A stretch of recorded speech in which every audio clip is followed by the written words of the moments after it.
Hey, this is Chris Tapp, and you're watching the Break It Down show. Technology tried to fuck us, but it didn't. Sure. We beat them this time. Couldn't win, man. It could not win. That's right. It tried, though. Yeah. Well, the show must go on and all of those kind of things. Hey, Chris, thanks for coming on the show, man. I've had so many people say, holy shit, how'd you get Chris Tapp on the show? So you should know that people are out there and they're moved by what you do. I suppose you know that, but I figured it's always good to let someone know that they're doing it and it's working. I'm surprised by it every single day still, and very thankful and happy to be with you, Pete. Hey, yeah, man. Thanks for doing it. We have a lot of musicians on the show. I mean, super well-known musicians who work for super well-known people, and it's always incredible to get a chance to hear how you all approach this problem. And I guess the first question I would have for you, and I know you've been asked this, but why the fuck? I'm trying not to swear so much now. Why the heck would it just be two of you? Like, why do a twosome instead of even just a threesome? It's always incredible. I mean, How many incredible threesomes are there? The Police, Rush, I mean, on and on. Why a twosome? All my favorite bands are 3-piece and 4-piece. There's no 2-piece bands I like. I'll try to make a long story short. We were playing in a band that was a 4-piece prior to this, and we had some showcase for some record labels, and they all fell through, and we had been working really hard. Brian and I had been working really hard for probably about 4 or 5 years. And so when all that stuff fell through, we just said the heck with it. My daughter had just been born, and I was like, we were done. We weren't going to play anymore. And then not too long, about 3 or 4 months went by, and we just got together and had a couple beers and played.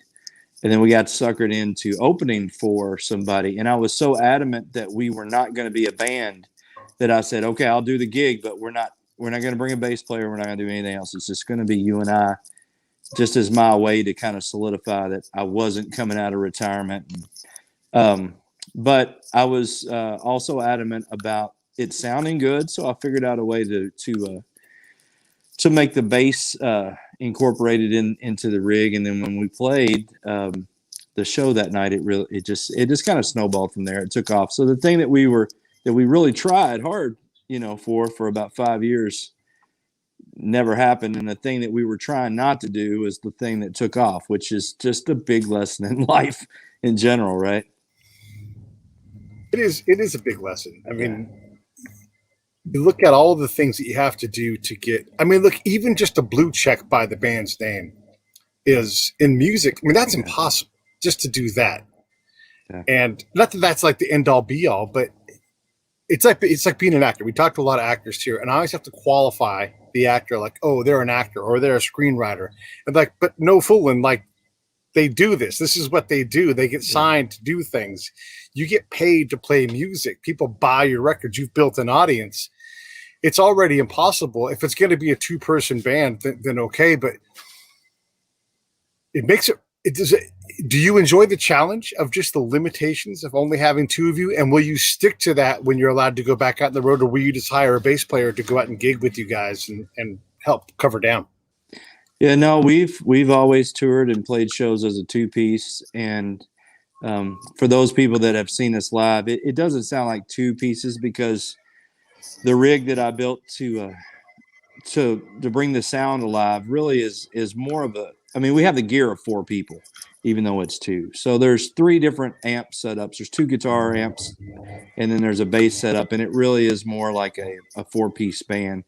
So we don't need anybody else. I mean, it would be really nice. The thing about it is that I succumb to my influences a lot, in the fact that if I was listening to a Chicago record one day, I might come in and just decide I'm going to have a 10-piece band, and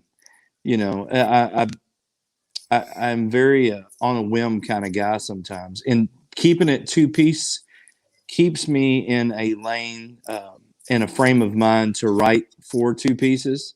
Yeah. And I don't always stick by that in the studio.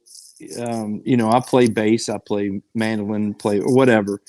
So we get outside of that, but live, I think we'll always keep it a 2-piece. I always got aggravated, and I hate to throw anybody on the bus, but it's like the Black Keys, like I really like them. They came out around the time that we did, a little bit before us when we first started doing this. And I really liked the early stuff. And then it was like, oh, they got other guys in the band and the sound changed. And I just don't want to do that. I'd much rather be looked at like AC/DC or Black Sabbath that has a catalog that stays true to what it started as. And we do I have the acoustic stuff that we do that allows me to step outside of the rock stuff and focus more on singer-songwriter stuff or whatever else. So I don't see it as anything will ever change. And I do enjoy playing all the instruments other than the drums in the studio.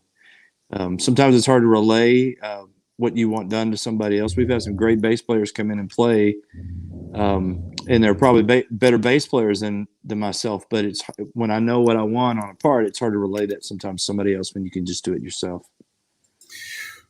You're a rock and roll band, but you're also got blues, and there's a little bit of country in there and everything else. So you really can move around through several genres pretty comfortably and still sound like the Cold Stairs and not sound like the Cold Stairs do a country album.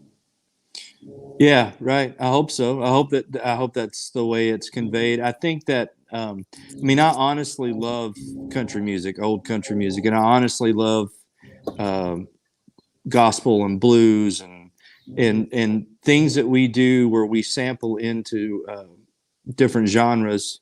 It's heartfelt. I love that, and so I think as a band, as long as you keep it real, we're not going to do a hip hop record. I've never been, so it's not a super big influence on me. We're not going to do a classical record. It's not, so as long as you kind of stay true to yourself and you're doing things that you really, that really mean something to you, I think it works. It may not work for everybody. It's funny, we have a crowd that really likes the acoustic stuff that I do. We have a crowd that really likes the heavier stuff, but that's because I listen to Bob Dylan and Black Sabbath both. Right. Yeah. I like all that kind of stuff. When you are listening, how often do you go back and listen to your youthful catalog? Not your music, but just like your Bob Dylan, Black Sabbath, all that kind of stuff, AC/DC. How often are you in that old canon of music for you? Every other day, weekly. Oh, okay, all the time. Yeah. I listen to it. I listen to music. I listen to music every time I'm in the car. I listen to music every night. It's when you record and write as much as we do and as much as I do writing wise, a lot of times, I'm going for a certain thing. I think when, let's say, when Led Zeppelin came along, they were really referencing the early blues guys, but that's all they had to reference. So they really loved those guys, and they were referencing those guys and making music that was derivative from that. But I have those guys plus Led Zeppelin plus the 80s rock plus the 90s alternative plus the grunge scene, all this stuff.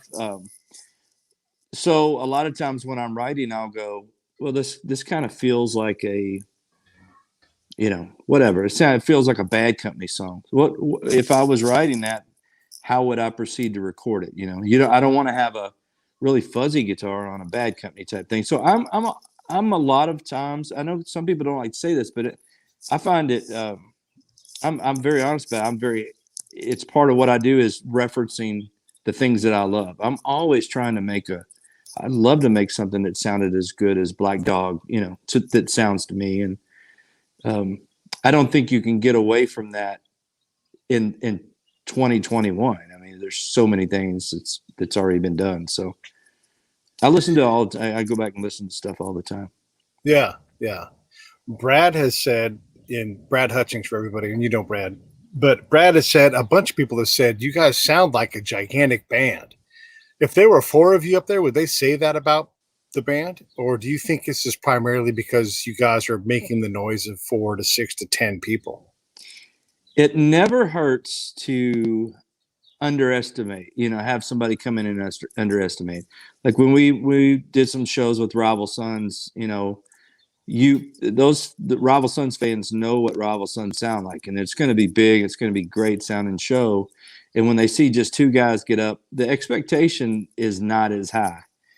So if we do come out slamming, maybe it's, maybe it's the legend grows a little bit. I don't know, but I will say that there is no sound difference when there's four of us on stage versus the two of us. The way that I have things set up, it's exactly the same. So we've had other guys sit in with us, and I mean I think of our band on a template as AC/DC. Um, so I have an amp that's set up a certain way, maybe that Malcolm would have it, and an amp that's set up as Angus, and then a bass. So those players and those amps come in and out during the set, during a song, multiple times. So it always feels like you have multiple personalities on stage, even though it's Brian and I. And I think that as a listener, um, and I'm trying not to sound, like I've figured out the world. I'm just trying to make my song sound good. But I think as a listener, maybe that's what people like about us, and it's interesting to us. It never gets old for somebody to come. We had people come up and say, "Well, you got a sequencer going on, or you've got somebody behind the stage, or you're playing the tracks," and we honestly have never done anything like that. But it's always to take it as a big compliment. Somebody comes up and says how big we sound live. Yeah, yeah, that's awesome. I mean, any band wants to hear that they sound like they're blowing the back doors off the place. But that's for sure a compliment all the time. Yeah. When you think about your setup and your system and your amp approach and all these things, and I don't want to get too tech nerdy, although that's going to break some people's hearts. But how much are you playing your setup versus playing your song, or writing for your setup as opposed to writing the song for that? Do you get what I'm saying? Like, Yeah. there's a guitar, there's a piano, that's how I write my songs.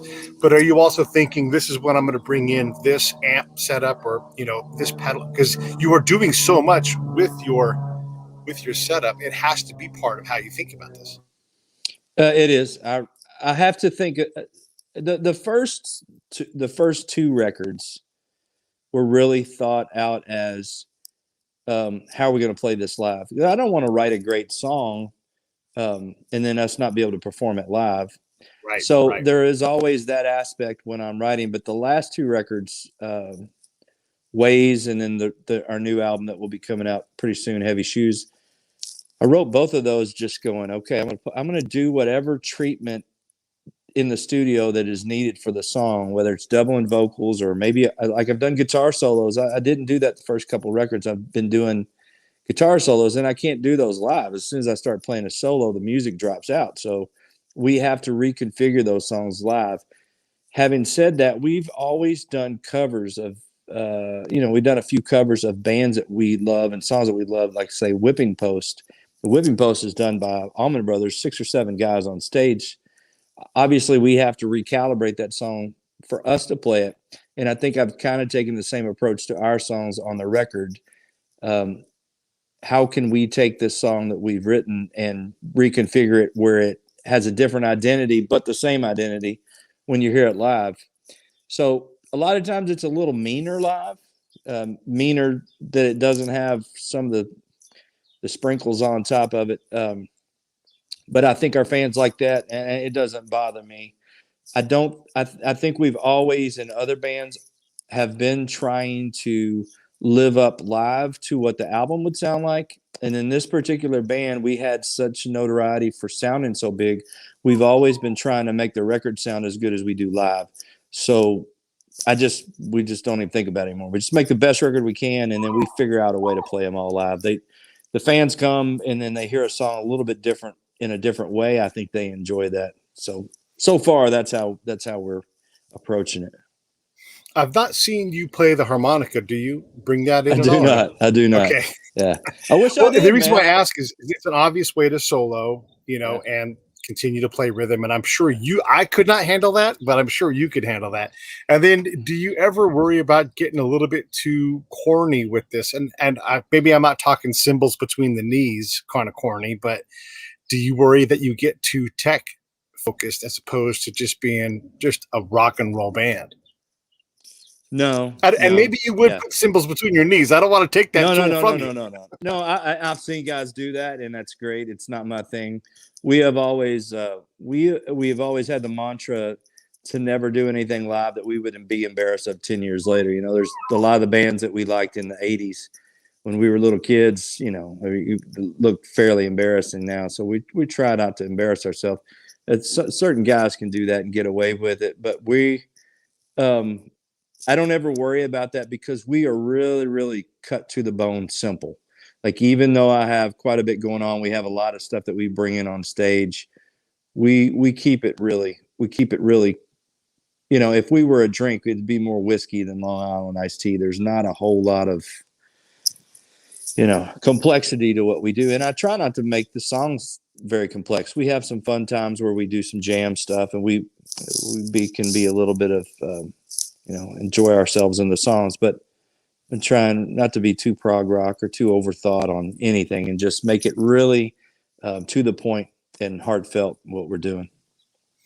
I would even say you guys, as a two-piece, like the White Stripes, you guys aren't even whiskey neat. You're just whiskey. Like, just slide that bottle over you.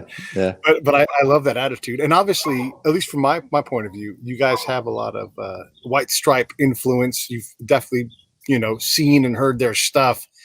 Do you feel competitive at all? Like that, or like they're a peer? Like, I know that you guys rock as hard as Jack White and whoever else plays behind him does, but do you see that as sort of like a gold standard that you're meeting? I think you guys are every bit the band that White Stripes were, but do you think that? No, I don't think that way for a couple of reasons. First of all, I am absolutely in awe of Jack White, Dan Auerbach's songwriting. You know, I'm at the whole at my center. I'm a songwriter, and you know, it's not a competitive thing to me at all. I look at both of those guys as amazing songwriters, but I've never once looked at them as contemporaries to what we do, because it's not the same at all. I love what they do, both of them live, but I never liked those records played live because they didn't have a bass. They didn't have the bottom end, and I always missed that. And I thought it was really, you know, really cool, but kind of, it just didn't. It's not what I love. You know, I'd much rather listen to a Black Crowes record, or the Cult, or the Cure, or something that has to have bottom end in it for me to really love it. So I never felt like we were competing with those bands. I'm sure a lot of other people think that, you know, and looked at it. And I've had people say, well, like we have a song in the new Cyberpunk video game, and I saw some comments that, yeah, they kind of sound like the Black Keys. And I don't think that they would say that if we were 5 people. They say that because we're 2 people, because I don't think that we really sound like that. Having said that, the Black Keys, the White Stripes, really any band that I'd say that most bands that I listen to, we're all influenced by the same thing. Like I said earlier, you know, it's not 1970. If it was 70, you know, Hendrix is listening to something completely different than maybe, you know, the Byrds are, or whoever. But right now, if you play guitar music, we all know Zeppelin, we all know Hendrix, we all know Black Sabbath. And I'm a big, you know, I am an absolute blues fanatic, in the fact that I love to listen to it and I adore it. And, you know, so we're all pulling from that same well. So I think that's where the competition comes from, or the thought of that would come from, but we don't, there is no music, or there's not any other band that we feel like we're in a competition with, that we feel that we're as good as, or that we're better than. To me, it's art, and it's completely, I mean, I love Iggy Pop, I love Bob Dylan. You know, my dad would probably say that they're both horrible. So I don't look at it like that. But the songwriting. Let me say this from a different way, because I don't want to mean like competitive, like you're trying to be better than, but do you belong on the same field as, you know, like if the White Stripes were out there, like, you know, we want to have bands like us come out and play in a festival, would you feel like, yeah, we can totally handle like playing at their level? Are you peers in terms of what you guys do, you know? Without sounding arrogant, but with sounding confident, we feel comfortable playing in front of anybody.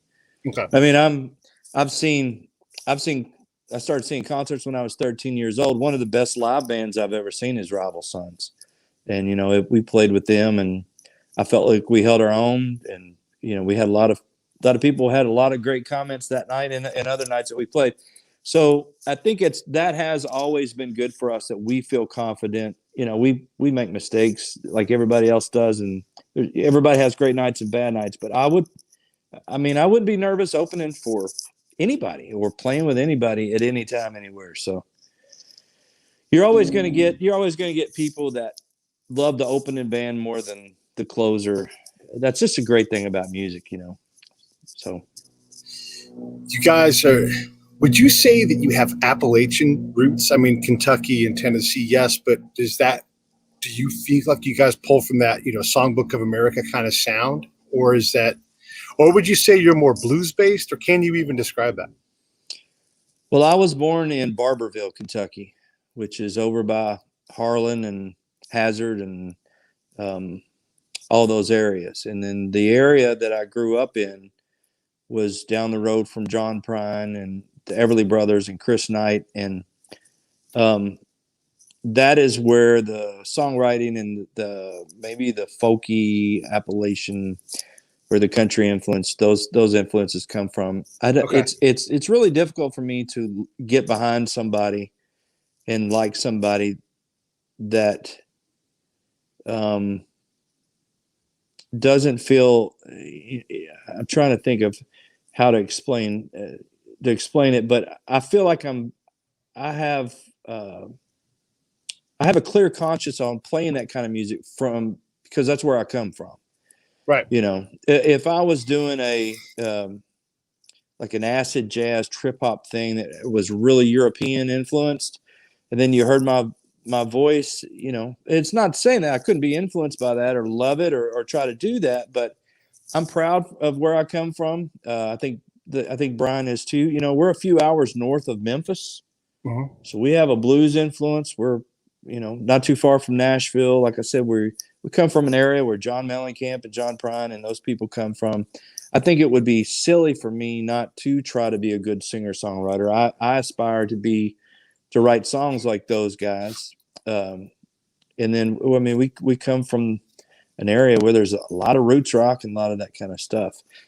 And so that's where all that comes from. I'm very proud of that. Now, I always think that's the music. That's the music that's, the most valuable to me and the most American, and just it's I don't know. But that's I would say Appalachian more than Nashville or more than okay. We don't like nothing against the people that like the new country and the bro country stuff, but I'm a Johnny Cash guy and a Willie Nelson guy, and Sure. I like the stuff, the music, the bluegrass, and the stuff that originated from the place that I was born has a deep history of singing about a lot of the things that I sing about. So that's not an accident. And that's in a lot of ways is the people's music. We recently had on. I don't know if you ever heard of Gangsta Grass, but they combine bluegrass and rap, and it's a wonderful mix. And you think about what those kind of songs are about, whether it's rap or bluegrass, and what they're singing. That again, it's the people's music, and it's so rich for them that they can branch in a couple different directions. And it's neat to be able to bring that kind of part of what America is and continue to play that. Buddy Holly and the Crickets, there aren't that many Crickets, it was two, maybe three guys tops, but that's what I think about Johnny Cash. He only needed a microphone and a guitar. That's all he needed. And then he could kill it.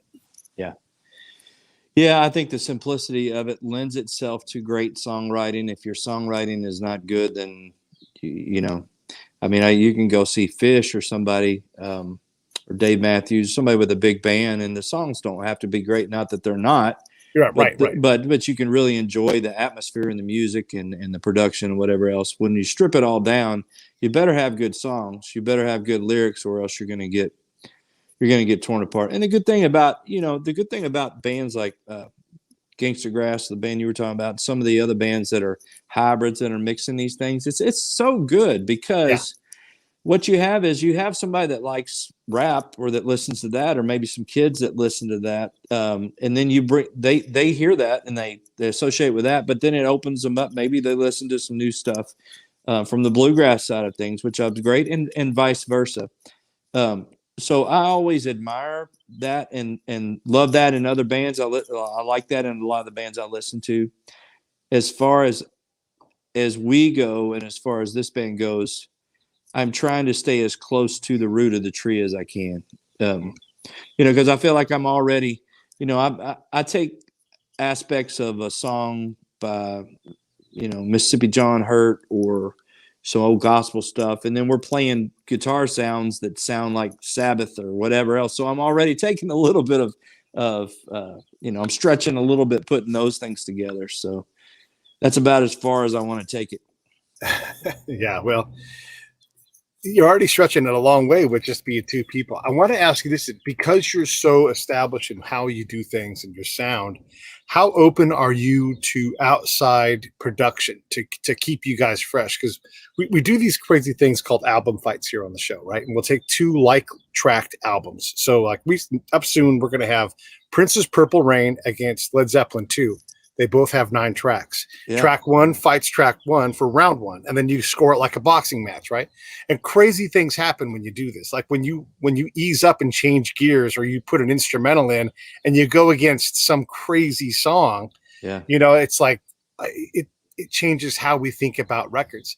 One of the things we've learned along the way is that when an artist does too much of their own decision making, they get a little self-indulgent, and maybe that's the plan for that record.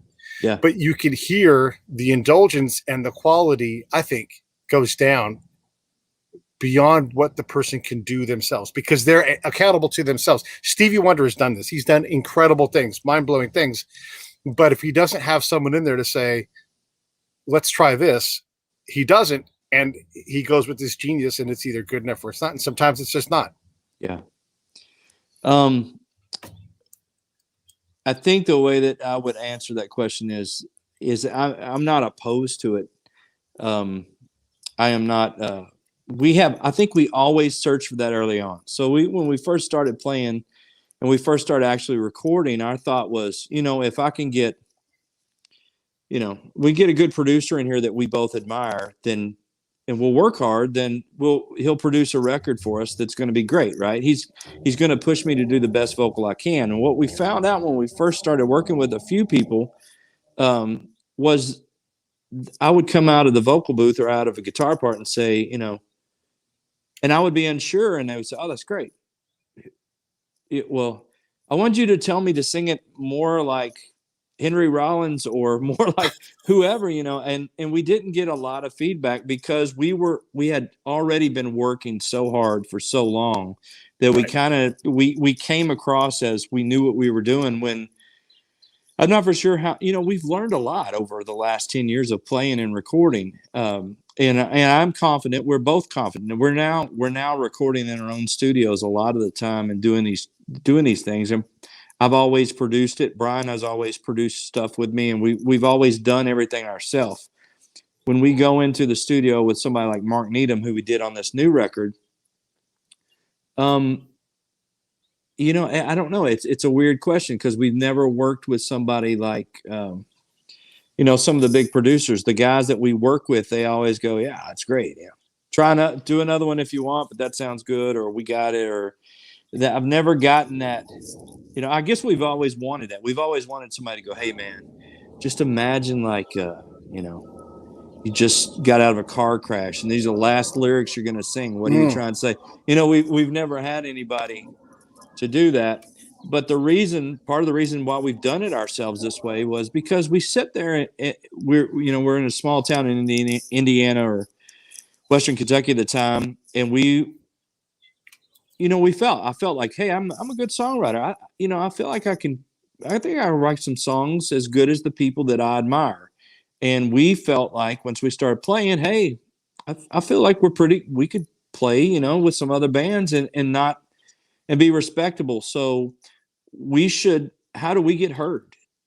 Which early on, maybe this will be a book someday, but early on meant me putting on a UPS uniform and trying to deliver something to Warner Brothers in Nashville.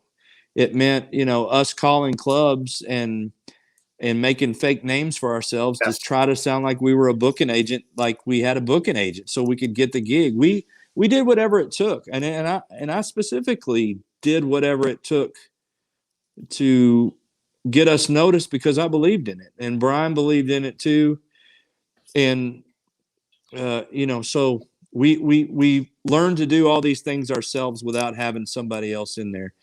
We just signed a new record deal. This record we produced, we did it all ourselves. I would love to have Steve Albini or somebody come in and say, I'd love to make a record with you guys. And the acoustic stuff that I do, I might be working with Malcolm Burns on some of that coming up. So I'd love to have somebody else's input.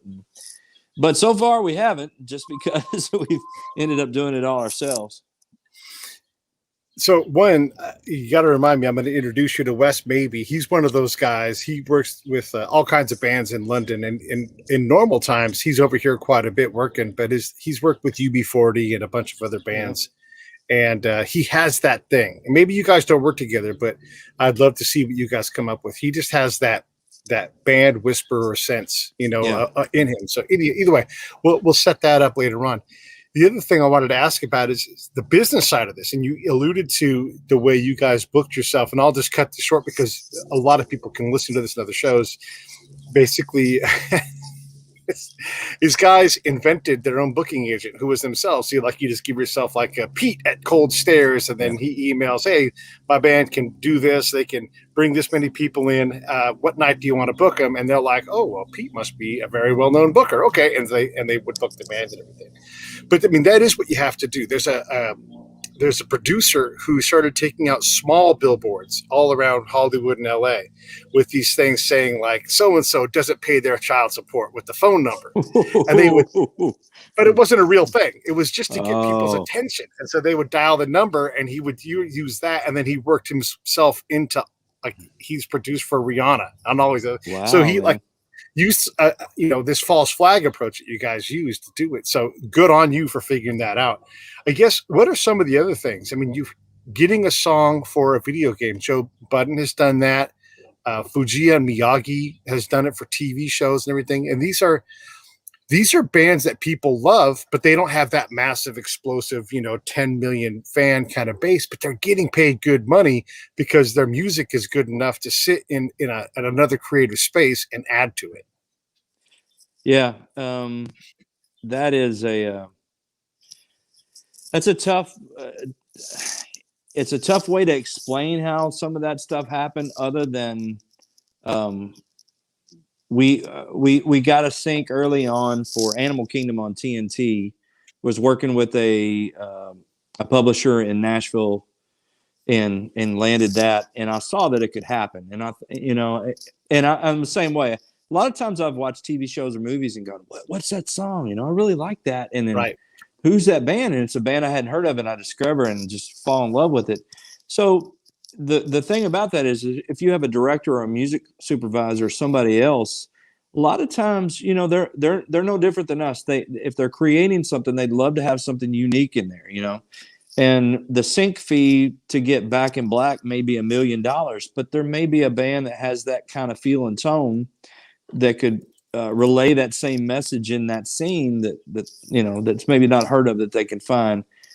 So for a band like us that's not huge, it's a huge opportunity. I mean, the Cyberpunk thing, had 15 million, 20 million streams of our song, right away. And most people are on there looking at the video game and the music's in the background. It's not like that means that we're gonna have 15 million new fans, but it's an amazing advertisement that you can't pay for. To get paid for that, is amazing. But it requires a lot of hustle and a lot of, as far as that happening and making that happen.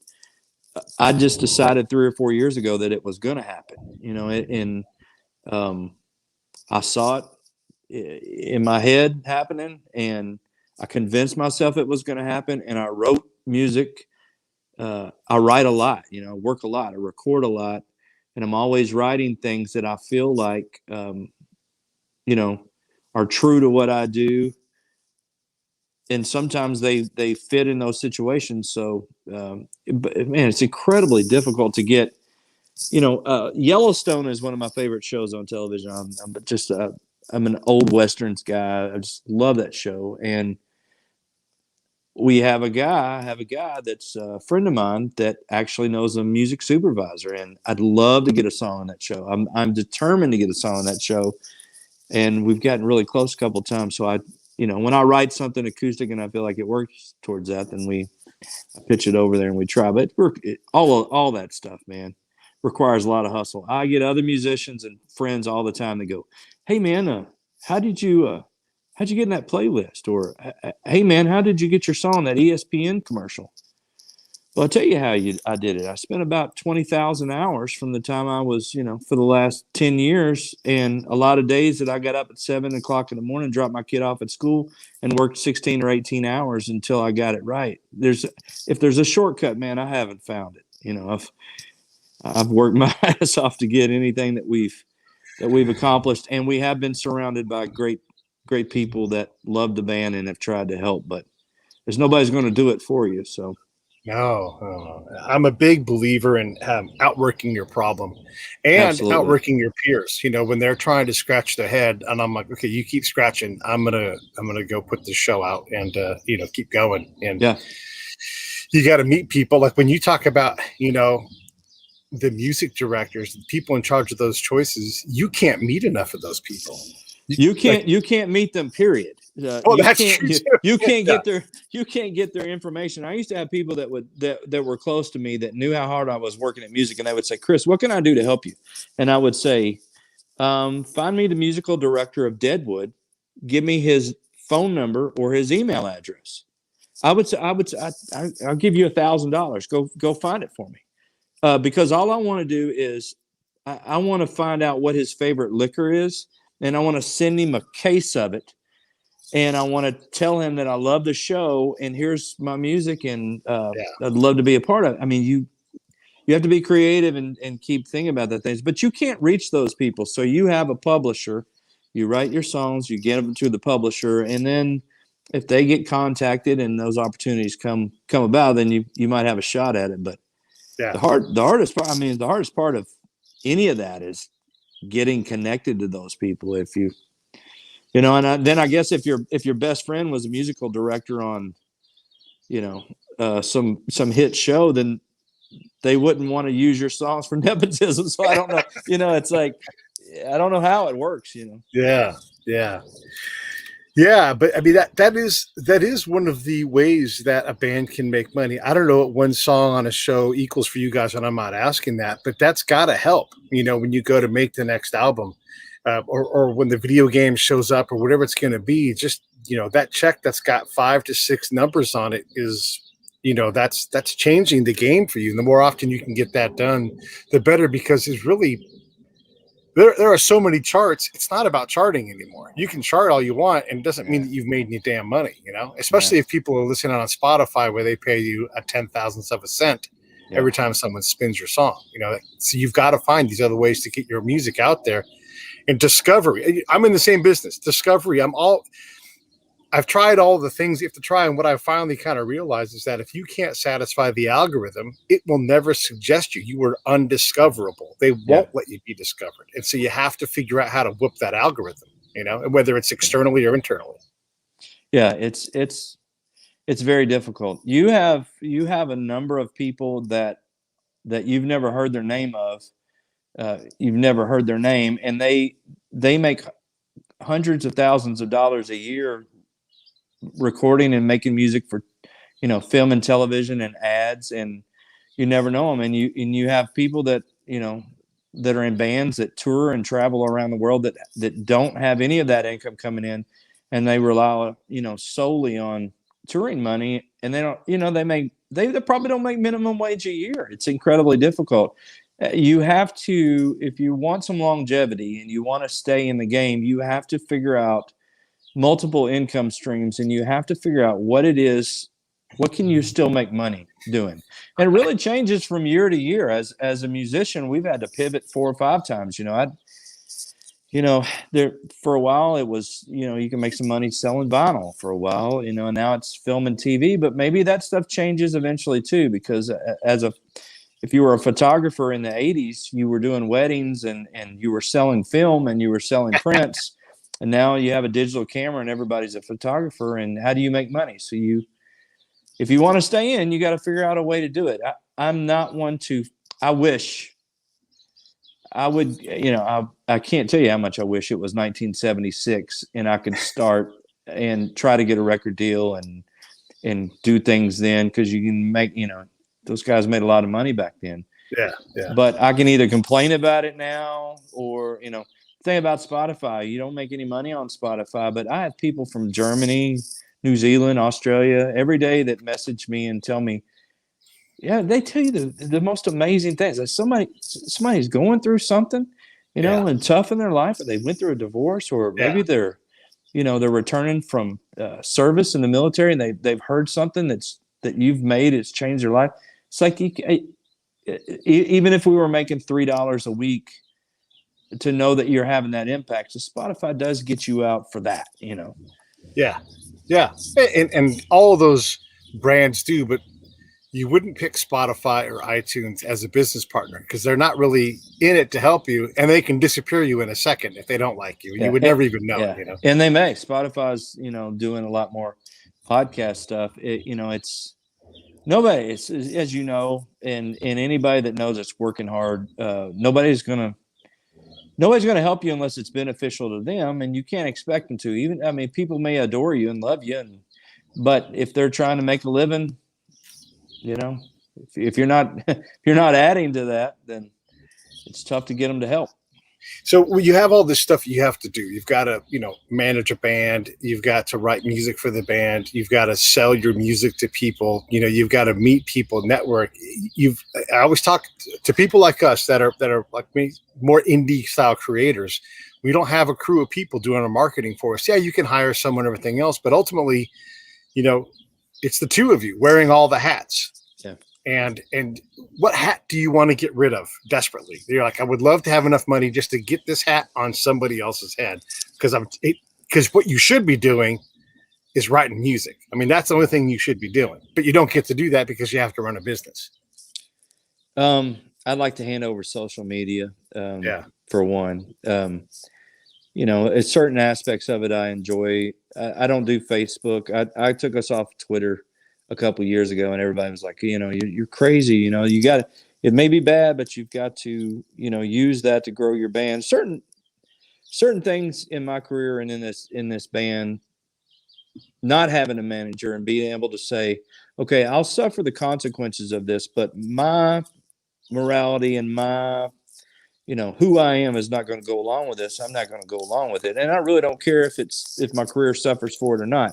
You can't make those decisions a lot of time with a manager. And so it's been nice to make those. But like I said, on the social media stuff, I do Instagram, and I enjoy that because I have some of my friends on there and I love to see their guitars or maybe the kids or whatever else. But I'd like to hand that off, and I'd like to hand the booking off, I'd like to say these are the weeks that I'm unavailable, or the days. And other than that, I'd love for somebody to book.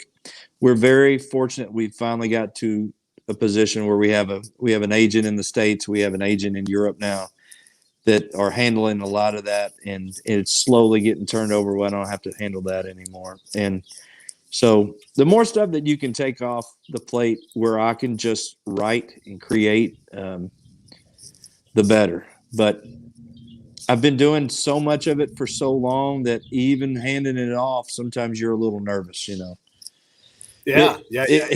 You probably know this too, but every time we've ever hired somebody or looked at working with somebody else, if you've been putting 10 logs in the fire every day and then you hire somebody to do the same job and they come in, they put 5 logs, you're not going to want to pay them very long or work with them very long. I expect anybody that I work with to work as hard, as I do, if they're getting the same results anyway. And Brian works his ass off. I handle a lot more of the detail stuff than Brian does, but Brian works his ass off too. If I had two more people, we had two guys, that just worked on some other stuff. I don't Yeah. know. Yeah. Well, and it's sort of the chicken and the egg problem. I can hire someone to do my social media, but it doesn't mean they're any damn good at it. But if they're any damn good at it, I can't afford to hire that person. Isn't that the thing in everything? You can't get a record deal until you have 50,000 fans and you've had 20 million streams. And you can't have 20 million streams until you've got a record label or somebody that's going to put Right. $20,000 behind it. That's always been the issue with bands of my generation, and you have to learn how to project and believe that what you want to happen is going to happen, and you have to find a way to make it happen. I mean, we've always, when we started out and I was booking, like we had discussed earlier, I had to project that we were already doing great. I give you an example. We were trying to get a gig at, it wasn't the Exit Inn, it was another gig in Nashville, but let's just say it was Exit Inn. It was similar to that. I called him and said, "Hey, we're playing this band. I'd like to send you a package." Okay, send it to me. Send it. No, nobody calls back. Whatever else. I call him again. "Hey, I sent you this package. Oh, we never got it. Send another." Okay, I'll send another. Send another. We'd love to. I saw on your calendar that Bush is coming in or this band's coming in. Whatever. We'd love to open for them. We'll open for free. Okay, we'll get back with you. Nothing back. So what I figured out was I started talking to some people, and I said, well, they work with this booking agency. So eventually I got to where I would call and say, hey, this is Landon Carr. I represent a band called The Cold Stairs. They're pretty busy with some shows, but they are going to be coming through on a Thursday night. I need to see if you have something booked. I'm going to drop the retainer a little bit to get them in that night because I know that their fans are really going to enjoy them with so-and-so. I need you to call me back by 3:00 today, but I've got some other things to close up if you're not interested. And I started getting the calls, and then the thing about that is you're hustling. You're hustling. If you don't come in and kill it after you've hustled, it doesn't matter. It's no good. You can talk all the crap you want to talk. So, then you have to go in. But once you get in, if you go in and you bust your ass and you do a great job, then you're in. But it's a hustle. Well, this is the thing, though, right? Like, you guys are good at that. And I've not seen you live. I actually was going to go with Brad, but it just didn't work out. I try not to see a lot of live shows because my ears are all blown up from combat. But I bet, and I'm not going to make you say it because I know you're not the kind of guy to say this. I bet, too, you're like, I dare motherfucker to put us on stage in front of that band because we're going to fucking take the damn money, I mean, bands are competitive like that. So, yeah, I dare you. I dare you to put us on stage with anybody. And you guys love the Black Crowes and you love whoever it's going to be, AC/DC, but you take that gig and they're going to get a full show. There's no doubt about that. Every band that is good has a little bit of that in them, and rightfully so. I mean, the Black Crowes opening for ZZ Top. You saw how that went. Chris Robinson had certain expectations of what he wanted to see from his heroes, and he's going to go. I mean, what's the point of going on stage if you're not going to lay it all down and give it all to them anyway? Yeah. So we have been so fortunate that all the bands that we've played with that are household names, they've all been great. There's one band in particular that had a tour manager that was a real asshole. And we had multiple dates with them. And the first night that we played with them, they were somebody that I had looked up to. So we were very conscious about how we treated the stage. We got off quickly, and we were supposed to play 30 minutes. We played 25. I'm trying to be, because there are people that I look up to, and their tour manager was a complete ass. Jumped on stage the moment that our last note, cymbal crash stopped. He was yelling at me to pull my amps off stage and everything else. And I told Brian, we just about went to blows on the stage, but I told him, I said, tomorrow night we are going to light their ass up. And There was no thought about how loud we were anymore. If they weren't going to turn us up on the PA, I brought another amp in and we turned up louder on stage. And you want to be respectful, especially of your heroes and your peers. Of course. But you also can't be, if you get rolled over, man, you're not going to last in this business a minute. So, yeah. I will say this, and I won't say the person's name, but this is a person in a household name band. And they said when they bring someone up, they expect you to do that, to light the crowd up. Yeah. Because and what this person said is there's no level. These are our fans. There's no level they can get to that won't benefit us. Like, we'll just take what they've given us, this great opening, and completely respectful of like what your band would give them, and this is a band everybody would love to open up for. It's like, I want that. I want them to give it. I want them to try to whoop us because it only benefits everybody. Everybody's going to remember them. They're going to remember this great show because we know how to do what we do. Yeah. It I know only can help. When we've had bands open for us that we liked and it went up there and tried to destroy it. What's the first thing that I want to do is go, okay, we'll show you how we do it. Because exactly. it brings our level, brings us up, especially, like I said, we've played with a lot of great bands. We've had a lot of great bands open up for us. Right. And I can see myself in those bands and I love it. And I love the hustle. I love the hard work. And you got to be they have to be a little bit cocky. I want them to come up there and try to tear it down. And then, but I think that is more on a work ethic. I like that competition, and I like that on a work. Let me see you outwork me, because the music, unless somebody's just trying to copy us or we're trying to copy somebody else, man, you can have, I remember ZZ Top. I forget. I saw a couple bands one time, and everybody's going to have their favorite, and I could see a band that had an off night that I could really love the lyrics or something else connect to it, and the following band can be the best night ever and it not connect with me. So everybody, it's just like I said, it's not a competition on the music. On the hustle, brother, it is what it is. For sure. And you're right. Like it's a healthy competition. You want to go out there and, especially if you're hired to work for somebody else, or if you're hiring people to work for you, like you want this crowd to have a great time, Oh yeah. Yeah. You don't want to see someone mail it in. I wanted to ask you, one of the things that I love that Daryl Hall does. I don't know if you've ever seen Live from Daryl's House, but I love that what he takes his songs, his established book, and he brings a band like Johnny Swim in, or the OJs. Anybody can walk through that door. The Bacon Brothers band walks in that door. Mm-hmm. So you must get calls on things like this, where someone like Daryl Hall or Daryl Hall's representative, or whatever, AC/DC's tour manager says, "Hey, we want you to do this." What are some of those moments where you're just like holding the phone, going, "Is this real?" I mean, because you guys have made it, right? Like you are so far up Rock and Roll Mountain, but your heroes are still out there. They're still playing. And sometimes they call you and you're like, oh my God. Well, twofold. I don't think you ever feel like you've made it. I mean, we don't, we don't, there's been multiple times in our career that we have, kind of looked at each other and we've said, is this the best it gets? And I've always been one to live in the moment, especially after having cancer. I want to look at it and go, stop and let's look at this right now, because I want to celebrate tonight. I want to celebrate just making it to this point. We did that when we won the Hard Rock Cafe contest when we first started the Ambassadors Rock thing, and I remember us, going, all right.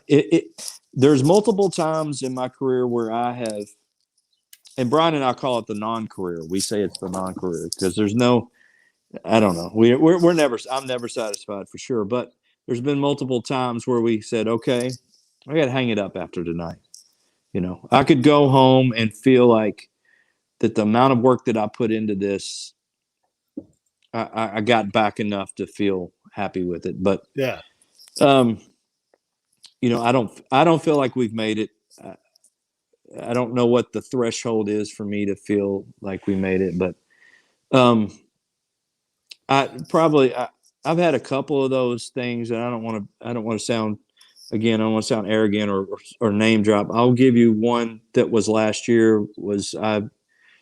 We worked really hard on the Ways record. I thought it was a damn good record. We done it in Memphis. We did it old school. We recorded everything ourselves. We produced it ourselves. We felt like it was a good record. I really sang that one from the gut and the heart, and I wanted that record to do good. And in my head, I just started projecting. I thought, it's going to do this, it's going to do that. And one day I got a message on Instagram from Joe Bonamassa, and it just said, That's yeah, I said, hey man, I really like your record, and I hope you guys do well, or I'd love to try to help you someday or something like that. Yeah, man, it really just felt good because I was a fan of Joe's anyway, and Joe's just such a he's an iconic dude. When the Claptons and those guys are gone from this earth, I mean, he's the next, he's the flame holder for all that. So it meant a lot to me. Yeah. But I left it at that, and I went to about 2 or 3 weeks later. I went to bed one night. I kind of had a rough night, and I woke up the next morning, and I wake up to take my kid to school. I look at my phone, and I had like 60 texts, ton of text or whatever else. I'm like, what in the hell's happened? I thought, well, something crazy's happened or whatever else. And they said, did you see what Bonamassa put on his Instagram? And I thought he'd either bought an old guitar of mine. I had no idea. But anyway, I got on there, and he had said that we were his favorite musical discovery, and that it's just that's super flattering and just humbling. It also solidifies what you believe in yourself when other people believe it. People that I have a guy that drives 5 or 6 hours to come see us sometimes when we play locally. And after the show, he'll come up and he'll say that, that this really meant a lot to him, this song and this and that. And sometimes to me, that's a lot bigger than having a celebrity that says that, or I don't, it meant, if Joe Bonamassa wasn't famous at all, and I had heard him play guitar one night, and the next night he came and said that same thing to me, it would have meant the same thing, because my respect for just hearing him and knowing how great he was, it didn't matter that he was famous. It mattered that he was somebody I respected that gave me that respect back. But yeah, that's a good example of one of those things. We've had a couple of those that. I guess the thing it does is it still doesn't help. Like, and I live in this. We did an EP last year, and I had a song there called My City. Evansville's a tough place, man. I go into GameStop with my kid, and the Cyberpunk posters are everywhere, and it's not like that anybody recognizes me or that says anything, or it's like there are times that you wish you had a little bit of that recognition from people that you went to school with or whatever else. I got friends that are lawyers and they're famous, making a bunch of money or something. I want to say, well, we've worked pretty hard, done pretty well, but even my friends don't cut me any slack. Like, That's right. That's right. That's right. And it just makes you work harder. At the end of the day, I want to make my kids proud. When I'm gone, I want them to say, hey, my dad wrote a bunch of good songs, and they're still around, and you can listen to them. And he had a really good work ethic, and everything else is cake. But we don't get we're not getting any cake and pie yet. So yeah. Well, let me just say this: I talked to a lot of people that have made it, and when they look back, they're like right around this time, and then after that, it was all pretty much set in motion. So maybe you feel like you haven't made it, but I think that you have. When I see the signs, and I did some prep by talking to some musician friends of mine, very well known people, and I said, "What do you think of this band?" They're like, "These guys are fantastic," even if they hadn't heard of you. They look.